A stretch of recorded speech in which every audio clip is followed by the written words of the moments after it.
সকালের টিফিন হবে। এখানে হচ্ছে তরকা সিদ্ধ। এবার তেলের মধ্যে ডিম দিয়ে তরকার মধ্যে দেওয়া হবে, তো এটা নেওয়া হবে। এখানে আবার ময়দা মাখা হয়েছে, তরকার সঙ্গে লুচি হবে। ডিমটা দুদিকে ভাজা হয়ে গেছে, পেঁয়াজ দিয়ে দিচ্ছে। পেঁয়াজটা লাল লাল করে ভেজে নেবে সব উপকরণগুলো।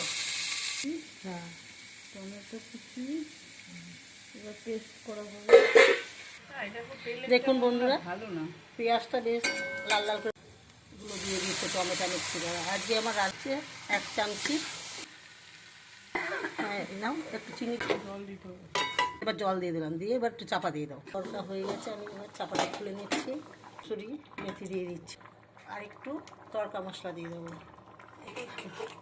হচ্ছে দেখো, হ্যাঁ লুচি ভাজা হচ্ছে। হ্যাঁ দাও, বুঝে গেল। নাও খাও।